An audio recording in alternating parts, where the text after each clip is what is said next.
Hey everybody, we're going to talk about your bow and how to get it out of the case and a couple other little odds and ends pieces that you need to know before you can get your license to bow.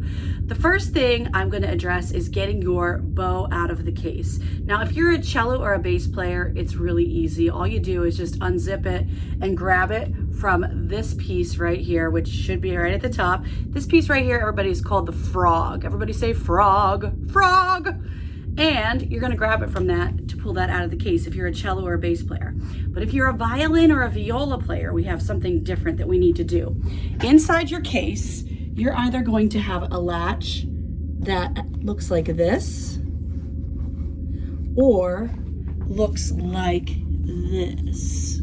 Little turn, okay? So to get it out, you need to turn it this direction, or you need to slide it up like this, and you're going to grab it from the frog, like we said before, and we're going to pull it out this direction so that instead of pulling it, towards us, we don't want to do this, because what will happen is we could break the tip off, and we do not want that to happen. That's a tragic event and an expensive event, and it just means that we need to replace your bow. We already learned this piece right here is called the frog.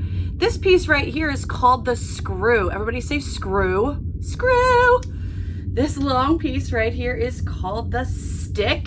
Everybody say stick, stick. This piece right here is called the tip. Say tip, tip.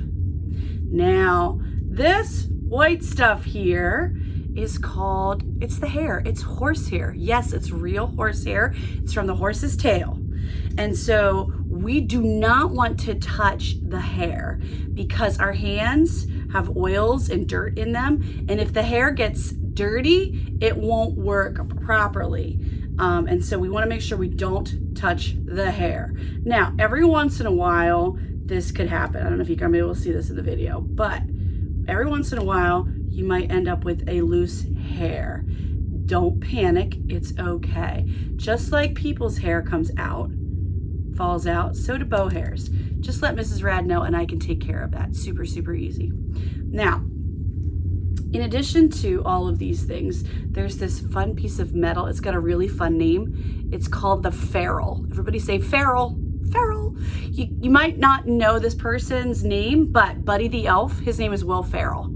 And that's going to be important to remember here in a little bit. We love Buddy the Elf because, Smiling's his favorite. Smiling's my favorite. Woo! All right, now, we know all of these different pieces. Before we can play with our bow, we need to tighten it. So the question is, how tight is it? Well, can you see that there's a bit of a dip here in the bow? Yeah, you see that dip? We need to keep the dip, but we need to tighten the hair so it's going to work. So I say about 5 or 6 turns. I'll scoot my chair back so you can see a bit better. 5 or 6 turns, or about the width of your pinky in the middle of the bow.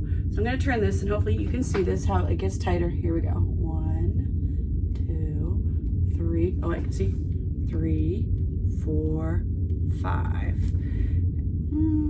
That's about right. My pinky fits right in there. I don't want to cram it in there, but it should be correct. Now, that is the case for violins, violas, and cellos. Basses is a different ballgame. Your bow is way bigger.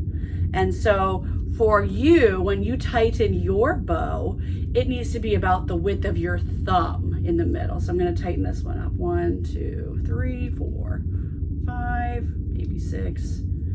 I'm going to go a little bit more. This guy was pretty loose. There we go. That's pretty good for basses, okay? So we've got our bow out. It's tightened. And then we need to be able to play, right? Oh, there's one thing missing.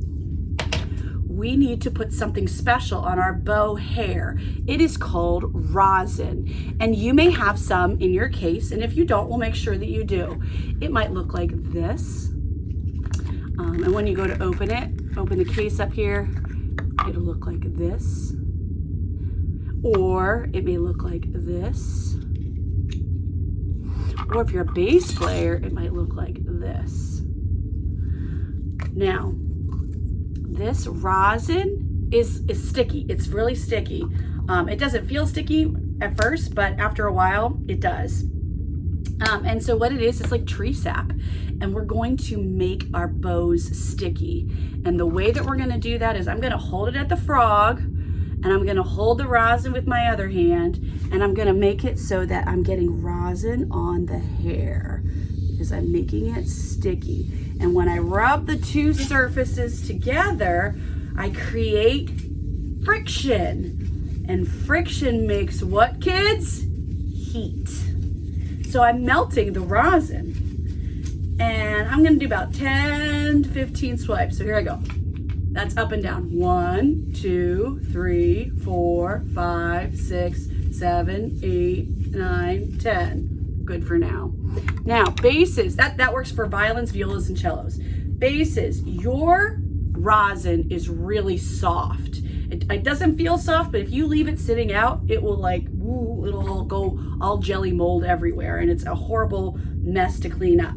So if you have the Pops rosin, you'll just need to do a little peel off around the edges so you have access to the rosin. Every time you're done with your rosin, kiddos, put it back in the case or its box so that it maintains its shape, and also because if you drop it, it'll be contained in the case.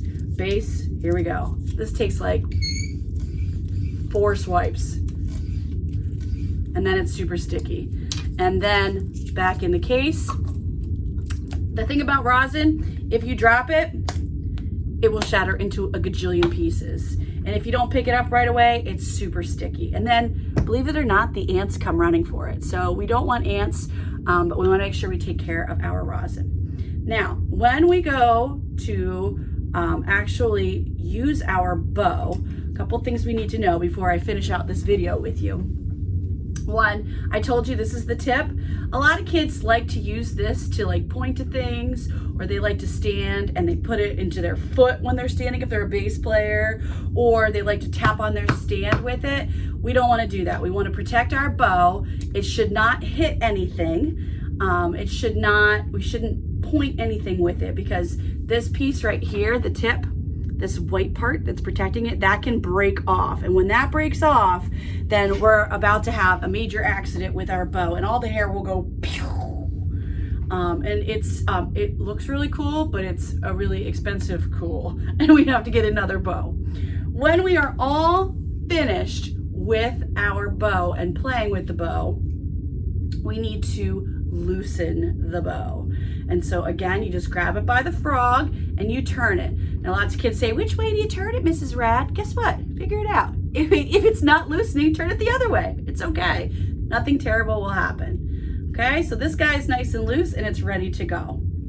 And so there's one more thing that I want to say in this video before we pack up and when we go to get ready to put our hand on the bow.